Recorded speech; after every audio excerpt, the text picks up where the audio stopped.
Back to our course on further mathematics for SS3, and in this episode we're going to be dealing with regression and correlation. Now we'll be solving a question on regression and correlation so that it will help you understand the concept better. So now the first question we'll be dealing with is a question on looking for the basically in regression and correlation there is a particular concept that is known as rank correlation coefficient. So in this video we're going to be talking about that concept, and when we talk about rank correlation coefficient, it's basically the way by which the different data are correlated with each other. So and it's given by 1 minus 6 summation d squared over n open bracket n squared minus 1. So the reason why I'm giving you this formula is because it is the central formula in rank correlation, and it is something that which you can use to perform other operations. For example, let's say we are given a data like x or y. Now if x is a data like x ranges for 30 40 30 40 70 90 and 100. Then we also have y as 24 5 7 0 2. Now each of these data, they have their different properties. Now we are going to rank the data according to its size, and then we are going to look for the difference between the ranks. And then after looking for the difference, that difference will be the deviation. Then when we square that deviation, we can use it to calculate the rank correlation. So let's go on. Now for each of these, let's rank the x data.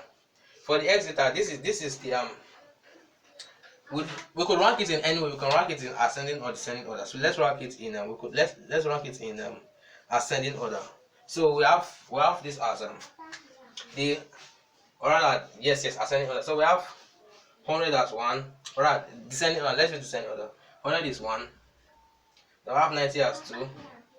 We have 70 as 3. 40 as 4. 30 as 5. So and then for this y data, we can rank it as follows. So 1, 2, 3, 4, and 5.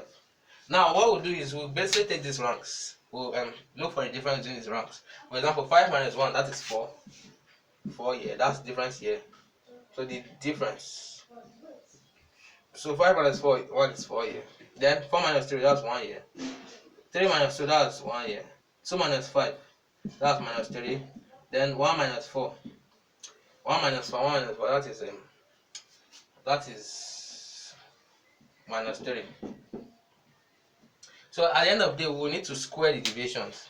So when we square them, you will get them as 4 squared is 16, 1 squared is 1, 1 squared is 1, minus 3 squared is 9, minus 2 squared is 9. So when we square them, we add them together. 16 plus 1, 17, 17 plus 1, 18, 18 plus 9, 27, 27 plus 9 is 36. So our summation of the deviation square is equal to 36. So remember this formula. Our rank correlation coefficient is equal to 1 minus 6 summation of the square of deviations divided by the product of the number of terms and 1 less the square of terms. So that's 1 open bracket n square minus 1. So we'll substitute our values. That will be equal to 1 minus. Now this one, it is actually separate from this other term. So 1 minus 6 times. So our summation of deviations is 36. 6 times 36 all over. The number of terms here is 5 times.